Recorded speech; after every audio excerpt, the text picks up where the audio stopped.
And today I will be reading Jane Eyre, an autobiography by Charlotte Bronte. There was no possibility of taking a walk that day. We had been wandering, indeed, in the leafless shrubbery an hour in the morning. But since dinner, Mrs. Reed, when there was no company, dined early. The cold winter wind had brought with it clouds so somber and a rain so penetrating that further outdoor exercise was now out of the question. I was glad of it. I never liked long walks, especially on chilly afternoons. Dreadful to me was the coming home in the raw twilight, with nipped fingers and toes, and heart saddened by the chidings of Bessie, the nurse, and humbled by the consciousness of my physical inferiority to Eliza, John, and Georgiana Reed. The said Eliza, John, and Georgiana were now clustered round their mamma in the dining room. She lay reclined on a sofa by the fireside, and with her darlings about her, for the time neither quarrelling nor crying, looked perfectly happy. Me, she had dispensed from joining the group, saying she regretted to be under the necessity of keeping me at a distance, but that until she heard from Bessie and could discover by her own observation that I was endeavoring in a good earnest to acquire a more sociable and childlike disposition, a more attractive and sprightly manner, something lighter, franker, more natural, as it were. She really must exclude me from privileges intended only for contented, happy little children. What does Bessie say I have done? I asked. Jane, I don't like questioners. Besides, there is something truly forbidding in a child taking up her elders in that manner. Be seated somewhere, and until you can speak pleasantly, remain silent. The breakfast room adjoined the drawing room. I slipped in there. It contained a bookcase. I soon possessed myself of a volume, taking care that it should be stored with pictures. I mounted into the window seat.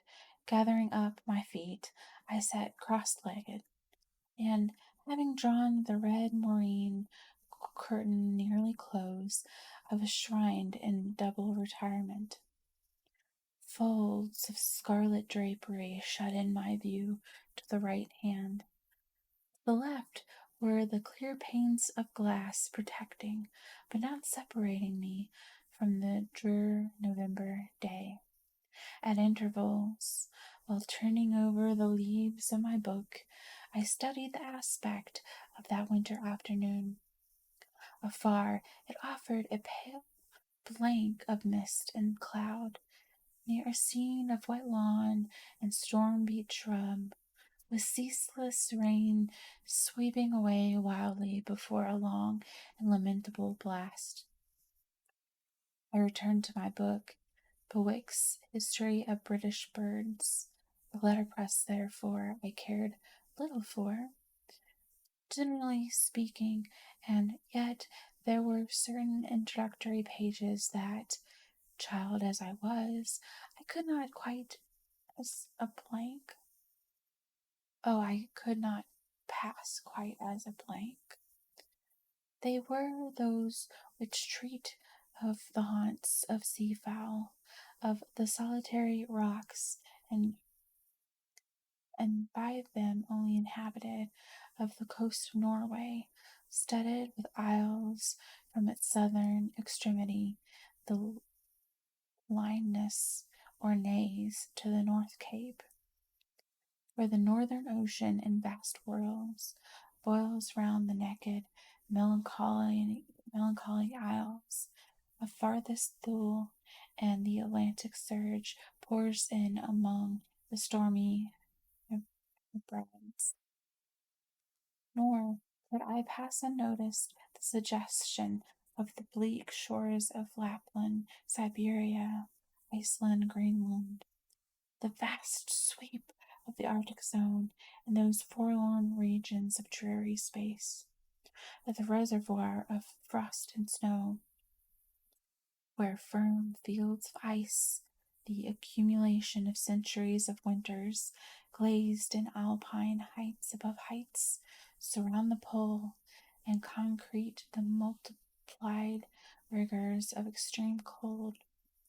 Of these death-white realms I formed an idea of my own, shattered, like all half-comprehended notions that float dim through child's brains, but strangely impressive.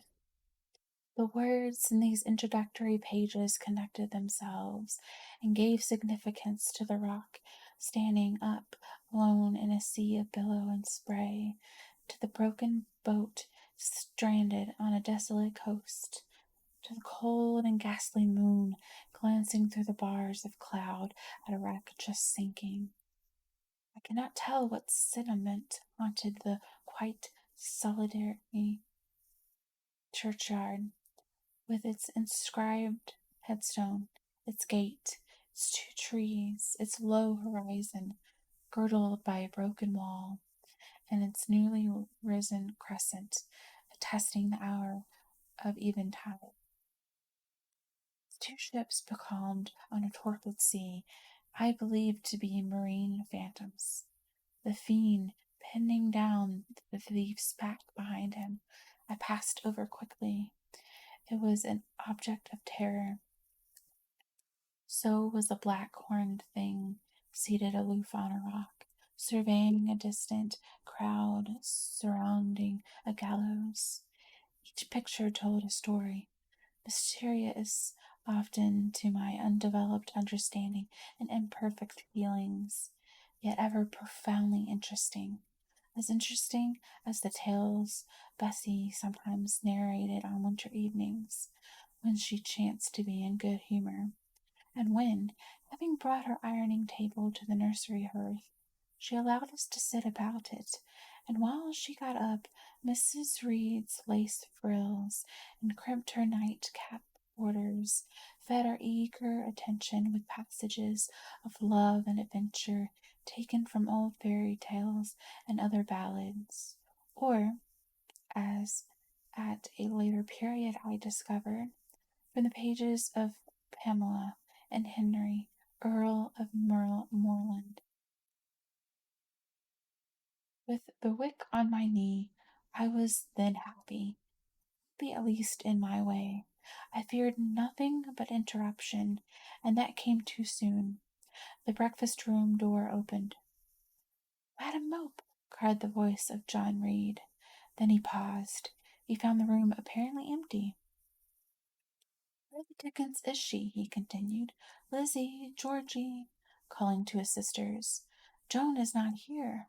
Tell mamma she is run out into the rain. Bad animal." It is well I drew the curtain, thought I, and I wished fervently he might not discover my hiding place, nor would John Reed have found it out himself.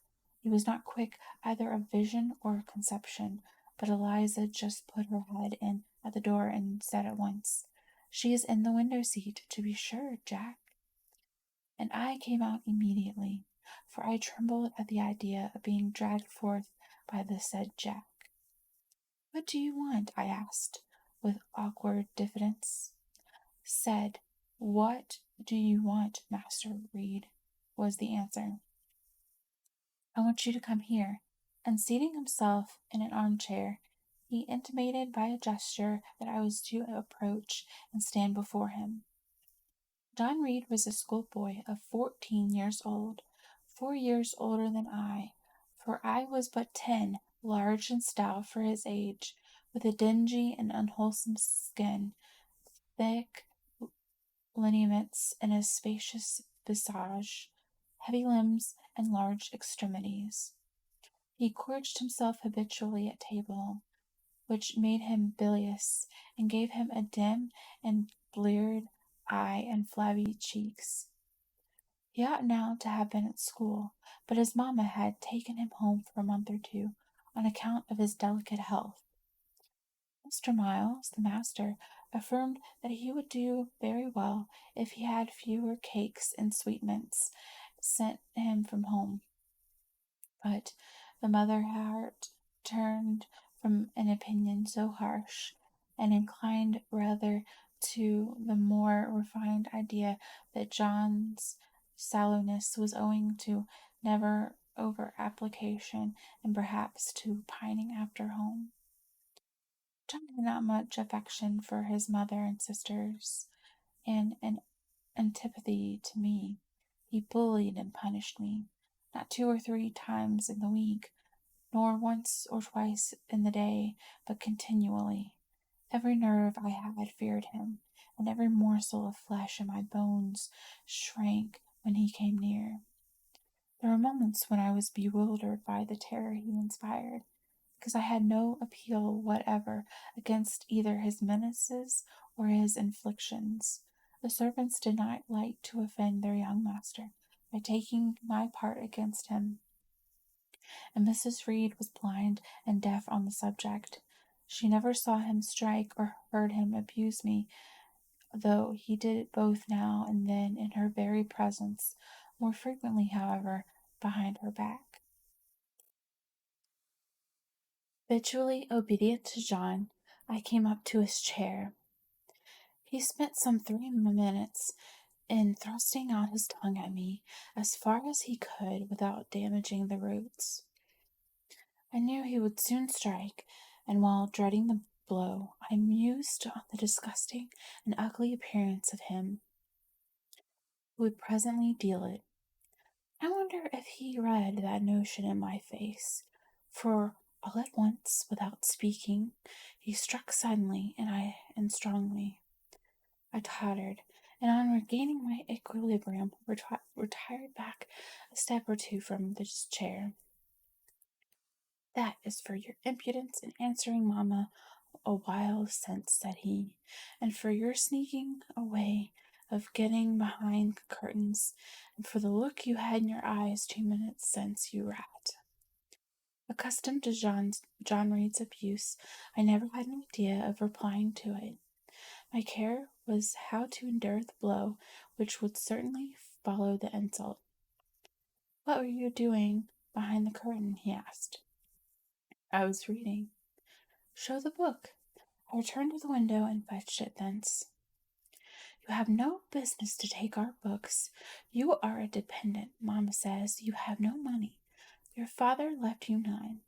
You ought to beg, and not to live here with the gentlemen's children like us, and eat the same meals we do, and wear clothes at our mamma's expense. Now I'll teach you to rummage my bookshelves, for they are mine. All the house belongs to me, or it will do in a few years. Go and stand by the door out of the way of the mirror and the windows."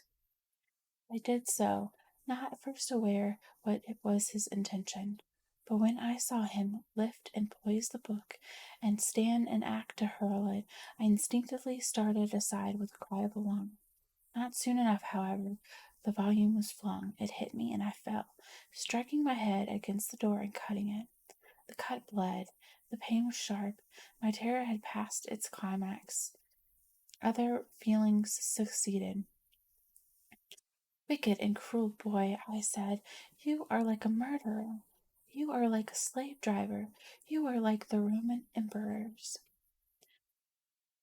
I had read Goldman's History of Rome, and had formed my opinion of Nero, Caligula, and etc. Also, I had drawn parallels in silence, which I never thought thus to have declared aloud. What?" he cried. "Did you say that to me? Did you hear her, Eliza and Georgiana? Won't I tell mamma? But first—" He ran headlong at me. I felt him grasp my hair and my shoulder. He had closed with a desperate thing. I really saw in him a tyrant, a murderer.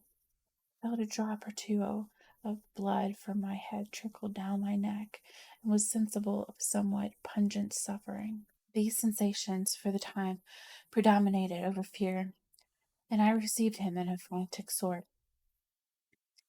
I don't very well know what I did with my hands, but he called me rat, rat, and bellowed out loud. Ada was near him. Eliza and Georgiana had run for Mrs. Reed, who was gone upstairs.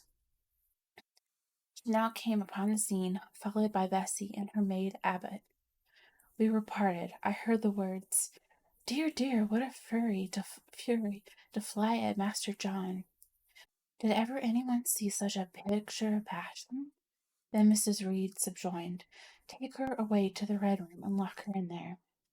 4 hands were immediately laid upon me, and I was borne upstairs. End of chapter 1. If this video gets 50 likes, I'll continue to read the book in 45-minute to an hour-long sections. But do let me know if there's interest for it. If you are, make sure to, fully watch the video, like, share, comment. It really helps get it to 50 likes. Thank you.